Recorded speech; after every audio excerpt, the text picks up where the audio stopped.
पास होने वाला है, ठीक है, आने वाला है आपका, चाहे वो 10th में आप हो चाहे वो 12th में आप हो, आपका एग्जाम बिल्कुल पास है, आपके पास बिल्कुल टाइम नहीं है।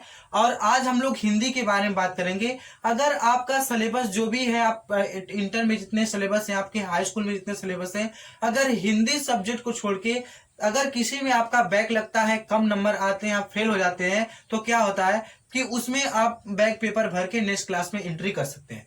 लेकिन अगर आपका हिंदी में बैक लग गया है, हिंदी में फेल हो गए, तो आप नेक्स्ट क्लास में नहीं जा सकते हैं और आपको फिर से पेपर देना होगा। तो क्यों ना हम इस चीज को पहले से सुधार लें, क्यों ना इस चीज को हम पहले कर लें कि हम हिंदी में नहीं फेल हो सकते हैं, कुछ भी कर जाए। देखिए उसमें कुछ ऐसे टर्म होते हैं, अगर कोई बता दे तो बंदा कोई फेल नहीं होगा। कुछ ऐसे टर्म होते हैं जो कि बिल्कुल आप सीख सकते हैं बिल्कुल इजी भाषा में। तो इसी के बारे में हम बात करेंगे कि कौन कौन से ऐसे ट्रिक्स होते हैं कि फॉलो करें जिससे हम हिंदी में पास हो सके। ठीक है, तो आज हम लोग सबसे बात करेंगे संदर्भ के बारे में। इस टॉपिक में संदर्भ जो कि गद्य से भी पूछा जाता है और काव्य से भी पूछा जाता है। सबसे पहले संदर्भ की बात करते हैं। तो संदर्भ कैसे लिखा जाता है, सारी चीजें क्लियर करेंगे। संदर्भ बताएंगे, निबंध कैसे लिखा जाता है, मुक्ति दूत कैसे लिखा जाता है, ग्रामर में कौन सा तैयार किया जाता है, ग्रामर के कैसे कैसे एग्जाम्पल दिए जाते हैं, सारे चीज क्लियर करेंगे। आपको मॉडल पेपर भी सॉल्व करवाया जाएगा, सब चीजें बताई जाएंगी। ठीक है, तो पहले सबसे बेस देखते हैं, आज संदर्भ के बारे में बात करते हैं।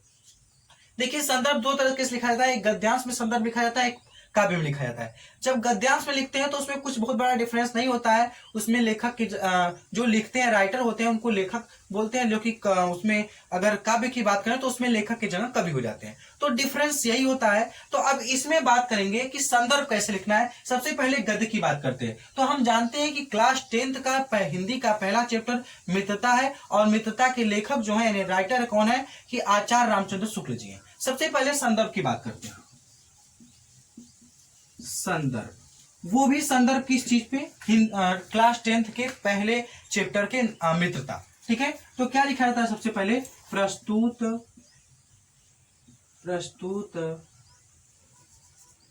गद्यांश हमारी पठित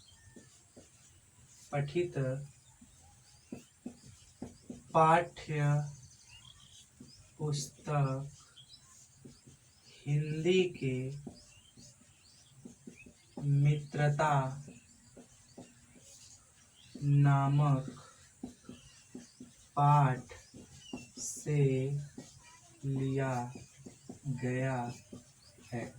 जिसके लेखक यानी अब क्या यहाँ क्या करना है कि केवल किस पाठ से लिया गया है, प्रस्तुत गद्यांश हमारी पठित पाठ्य पुस्तक हिंदी के मित्रता नामक पाठ से लिया गया है, और जिसके लेखक अब गद्य में तो लेखक लिखा जाएगा, ठीक है, काव्य में तो कवि हो जाएगा। लेखक आचार्य रामचंद्र शुक्ल जी हैं।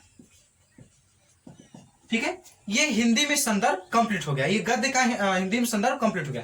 तो अगर गद्य में कैसे लिखा जाएगा कि प्रस्तुत गद्यांश हमारी पठित पाठ्य पुस्तक हिंदी के मित्रता नामक पाठ से लिया गया है, जिसके लेखक आचार्य रामचंद्र शुक्ल जी हैं। लेकिन अगर इसी जगह काव्य की बात करें तो उसमें क्या हो जाएगा, प्रस्तुत पद्यांश हमारी पठित पाठ्य पुस्तक हिंदी के जिस पाठ से लिया गया है, जिसे मित्रता नामक पाठ से लिया गया है, जिसके लेखक, यहाँ लेखक की जगह वहां कवि हो जाएगा, और सब प्रोसेस उसी तरह रहेगा। ठीक है, केवल पाठ चेंज होगा, लेखक की जगह कवि हो जाएगा, यही चेंजेस होंगे काव्य में, उसको भी बता देंगे। ठीक है, तो आज नॉर्मल सा वे से ये वीडियो जहां तक भी आप सबको शेयर कर लीजिए, क्योंकि जो हम सारे सिलेबस तो अब खत्म हो चुका है, क्योंकि रिवीजन करवाना है। रिवीजन में कौन कौन से मोस्ट इंपॉर्टेंट होते हैं उनके हम मॉडल पेपर भी सॉल्व करवाएंगे। सबसे पहले हिंदी के मोस्ट इंपॉर्टेंट टर्म को बता देंगे कि कैसे लिखा था, उसके बाद मॉडल पेपर सॉल्व करवाएंगे। आप बिल्कुल जहां 2-3 मॉडल पेपर सॉल्व किए मेरा, उसके बाद आप बिल्कुल आपके ऊपर कॉन्फिडेंस आएगा कि हम अच्छे नंबर से पास हो सकते हैं। ठीक है, तो अगर यह वीडियो जहां तक भी पहुंचती है, जितने भी स्टूडेंट्स आपके सगे संबंधी, सबको शेयर कर दीजिए, ताकि अगर हम एकदम जीरो लेवल से शुरू करेंगे और कौन कौन से क्वेश्चंस आते हैं, कौन कौन से पूछे जाते हैं, इसके बारे में स्टडी करेंगे। बिल्कुल जीरो लेवल से आप पढ़े हैं तो भी सही है, अगर आप नहीं पढ़े, आपसे भी लग रहा है तब